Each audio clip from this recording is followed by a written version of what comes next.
Assalamualaikum warahmatullahi wabarakatuh.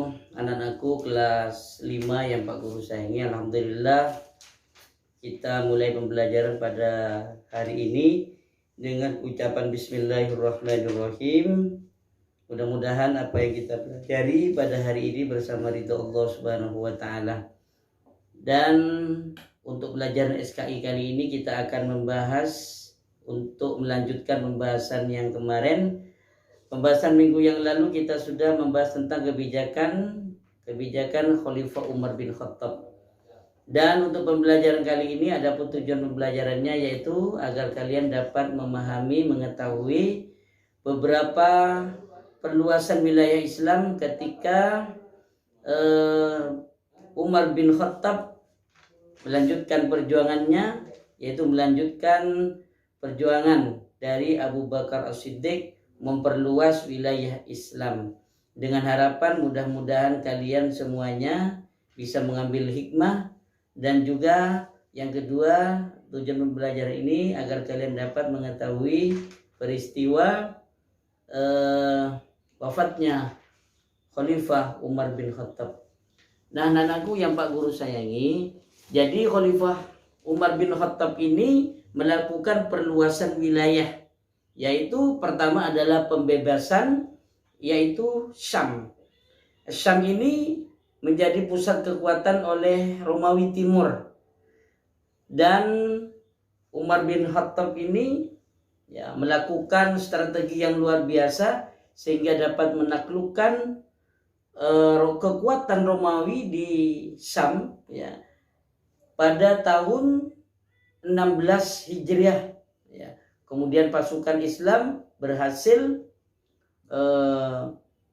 membebaskan Syam dari kekuatan Romawi Timur, dan yang menjadi pimpinan di Romawi atau di pembebasan di Syam itu adalah Amr bin As. Menjadi pemimpinnya adalah Amr bin As karena beliau yang banyak berhasil memimpin pasukan untuk membebaskan Syam.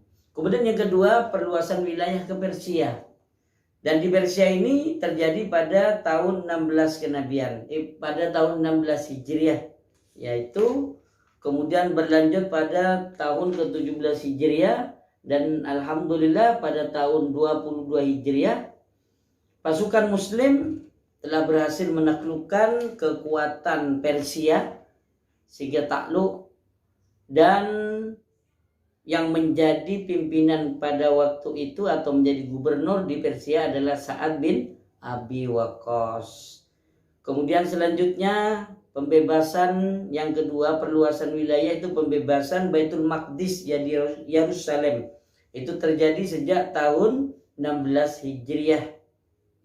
16 Hijriah itu Umar bin Khattab memerintahkan Amr bin As untuk membantu Ubaidillah dan Khalid bin Walid dalam rangka pembebasan Baitul Maqdis, dan hal itu dilakukan selama 4 bulan. Jadi dengan kekuatan Islam kemudian umat Islam itu mengepung selama 4 bulan kepada pasukan yang berada di Baitul Maqdis. Dan alhamdulillah dengan strategi yang luar biasa, semangat yang luar biasa, dengan semangat jihad yang luar biasa, sehingga Yerusalem itu terjadi perdamaian dan itu berlangsung damai. Mereka menyerahkan Yerusalem dengan sukacita, dengan bergembira, dan akhirnya yang menjadi pimpinan atau yang menjadi gubernur yaitu di Persia adalah Amr bin As, yaitu terletak di Syria Utara. Nah, anak-anakku yang Pak Guru sayangi, selanjutnya yaitu wafatnya Khalifah Umar bin Khattab. Jadi setelah wafatnya Umar bin Khattab ini merupakan perebutan sebenarnya. Ada rasa sakit hati balas dendam dari orang Persia karena Persia itu kalah dalam pertempuran melawan kaum muslimin, sehingga rasa sakit hati di Persia masih ada. Sehingga Persia itu mengutus seorang bekas budak Persia yang bernama Abu Lu'lu'ah. Ya, Abu Lu'lu'ah. Abu Lu'lu'ah ini berasal dari Persia dan dia ditugaskan oleh orang Persia yang merasa sakit hati untuk balas dendam kepada Umar bin Khattab.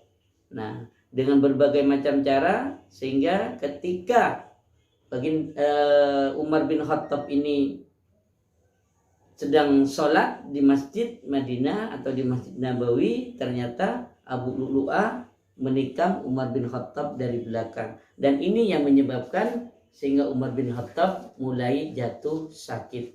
Dan beliau itu berbaring sakit setelah ditusuk oleh Abu Lu'lu'ah, yaitu sakit selama 3 hari.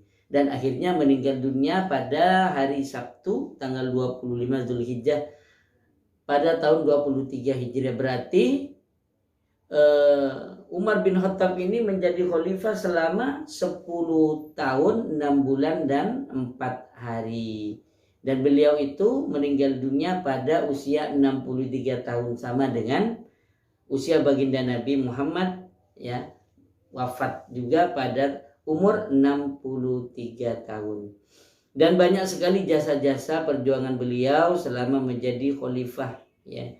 Selain dapat membebaskan Persia, dapat membebaskan Syam, dapat membebaskan Yerusalem atau Baitul Maqdis, banyak juga lembaga-lembaga negara yang dibangun oleh Umar bin Khattab semasa menjadi khalifah. Kemudian melanjutkan pengelolaan Baitul Mal dan juga menetapkan tahun Hijriah. Ya, ini jasa yang luar biasa. Jadi penanggalan atau almanak, ya bahasanya, atau kalender yang dihitung sejak hijrah itu ditetapkan pada masa Umar bin Khattab, dan juga membuat mata uang, membangun angkatan perang, pertahanan, pengatur gaji pegawai, dan juga perluasan wilayah tadi yang disampaikan. Itu merupakan salah satu perjuangan Umar bin Khattab setelah menjadi khalifah. Dan ternyata kepemimpinan atau khalifah Umar bin Khattab ini, kepemimpinan Islam semakin maju, kepemimpinan Islam semakin luas, semakin baik daripada masa kepemimpinan Abu Bakar. Karena pada masa Abu Bakar masih banyak menyelesaikan kaum murtad. Dan dilanjutkan oleh Umar bin Khattab, alhamdulillah Islam semakin kuat, semakin luas berkat jasa-jasa beliau. Dan ini dijadikan hikmah bagi kita semuanya, yaitu dalam memperjuangkan agama Islam maka kita harus semangat seperti semangatnya Umar bin Khattab berhasil menunjukkan keemasan pada masa kekhalifahannya. Nah, anak-anakku yang Pak Guru sayangi, sampai di sini pembelajaran kali ini. Ini pembelajaran yang terakhir, yaitu Khalifah Umar bin Khattab. Untuk Khalifah Utsman dan Ali nanti kita akan bahas di kelas 6. Dan kalian nanti pelajari lagi di rumah, dan kita akan bahas bersama-sama soal ujian, soal-soal latihan ujian untuk menghadapi ujian di semester genap nanti, yang tentunya menjadi penentu kenaikan kelas bagi kalian.